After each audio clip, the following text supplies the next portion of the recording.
Week ഡേയ്സിലൊക്കെ ഇങ്ങനെ vegetarian cook ചെയ്യണം. എനിക്ക് ഈ വീക്കെൻഡ് ആകുമ്പോൾ നോൺ വെജ് കുക്ക് ചെയ്യാനുള്ളൊരു തോര എങ്ങനെ വരണേന്ന് അറിയില്ല കേട്ടോ.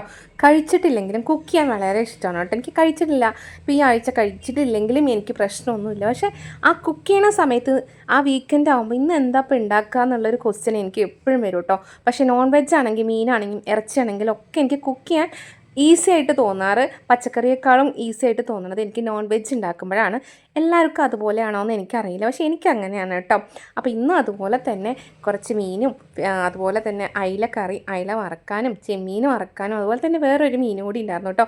പക്ഷേ കാണുമ്പോൾ കറക്റ്റ് ചിക്കൻ്റെ ഇതാണ് ഉള്ളത്, പക്ഷേ അത് ചിക്കനല്ല, മീനാണ്. പക്ഷേ അതിൻ്റെ പേര് എനിക്കറിയില്ല, ഞാൻ ചോദിക്കാൻ വിട്ടുപോയി കേട്ടോ പേരെന്താന്ന്. അപ്പോൾ ഇന്ന് നമുക്ക് വറുത്തരച്ച അയിലക്കറിയാണ്.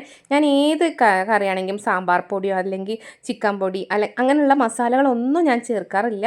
വീട്ടിലുണ്ടാക്കണ നമ്മുടെ വറുത്തരച്ച മസാലകളാണ് കേട്ടോ എനിക്കിഷ്ടം. പക്ഷേ അതുപോലെ തന്നെ എന്തെങ്കിലും ഒരു ഗരം മസാല ഇത്തിരി യൂസ് ചെയ്യാന്നല്ലാതെ കുറച്ച് സാമ്പാർ പൊടി അല്ലെങ്കിൽ ചിക്കൻ പൊടി, ഫിഷ് ഫ്രൈ ഒന്നും ഞാൻ യൂസ് ചെയ്യാറില്ല കേട്ടോ. നമ്മുടെ വീട്ടിൽ നമ്മൾ വറുത്ത് അരച്ചുണ്ടാക്കണ കറിക്കുള്ള സ്വാദ് നമ്മൾ ഏത് പൊടി ഇട്ടാലും വരുമോയെന്ന് എനിക്കറിയില്ല. ഇതുവരെ ഞാൻ ട്രൈ ചെയ്തിട്ടില്ല. ചില അങ്ങനെ ചെയ്യുന്നവർക്ക് അതായിരിക്കും ഇഷ്ടം, പക്ഷേ എനിക്കിഷ്ടമല്ല കേട്ടോ. അതുകൊണ്ട് ഇന്ന് നമുക്ക് വറുത്തരച്ച അയിലക്കറി, അതുപോലെ തന്നെ ചെമ്മീൻ വറുത്തതും അയില വറുത്തതും പിന്നെ വേറെ ആ മീൻ വറുത്തതും കൂടിയാണ് കേട്ടോ. അപ്പോൾ അയിലക്കറിക്ക് ഉണ്ടാക്കാൻ ഞാൻ മല്ലിയും മുളകും ചെറിയുള്ളിയും ഒലിവയും ഒക്കെ നന്നായിട്ട് റോസ്റ്റ് ചെയ്ത് തേങ്ങയും കൂടി ചേർത്ത് അരച്ച് വെച്ച് പുളിയും കൂടി പിഴിഞ്ഞ് വെച്ചിട്ടുണ്ട് കേട്ടോ. ഇനി നന്നായിട്ട് ഒന്ന് തിളച്ച് അതിൻ്റെ പച്ചമണമൊക്കെ പോയി വരുന്ന സമയത്ത് ലാസ്റ്റ് നമുക്ക് അയില ഇട്ട് കൊടുത്താൽ മതി. നമുക്ക് അയിലക്കറി റെഡി. അതുപോലെ തന്നെ ഫിഷ് ഫ്രൈ ഒക്കെ വറക്കാൻ ഇട്ടതിന് ശേഷം ഞാൻ പാത്രങ്ങളൊക്കെ കഴുകി വൃത്തിയാക്കി സിങ്കും കൂടി ക്ലീൻ ചെയ്ത് ഇട്ടിട്ടുണ്ടായിരുന്നു കേട്ടോ. അപ്പോൾ നമുക്കിനി ഓരോ മീനുകളായിട്ട് വറുത്തെടുക്കാം. അതുപോലെ തന്നെ ചാറൊക്കെ കുറുകി വന്നതിന് ശേഷം അയിലക്കറിയൊക്കെ ഇട്ട് കൊടുത്തിട്ട് നമ്മൾ വറുത്തരച്ച അയിലക്കറിയുടെ ഒരു കളറും ടെക്സ്ചറും തന്നെ വേറെ കളറായതുകൊണ്ട് നമുക്ക് അതിലൊന്നും കടിക്കാനൊന്നും കിട്ടത്തില്ല.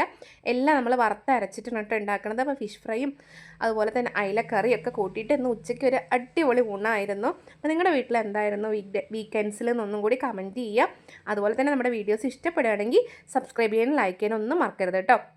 ഇപ്പോൾ നമുക്ക് ഫിഷ് വറുക്കാനുള്ളതും അയിലക്കറി വെക്കാനുള്ളതൊക്കെ കഴിഞ്ഞിട്ട് ബാക്കി എപ്പോഴും കുറച്ച് അധികമാണ് കേട്ടോ ഏട്ടൻ വാങ്ങിയിട്ട് വരാറ്.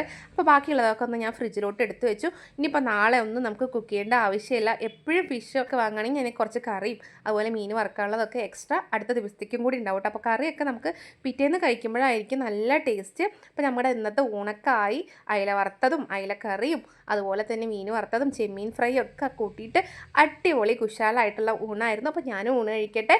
അപ്പോൾ നിങ്ങൾ ഊണൊക്കെ കഴിക്കുക. അതുപോലെ എന്താ നിങ്ങളുടെ വീട്ടിൽ ഇന്ന് സ്പെഷ്യലെന്ന് കൂടി ഒന്ന് കമൻറ്റ് ചെയ്യുക കേട്ടോ.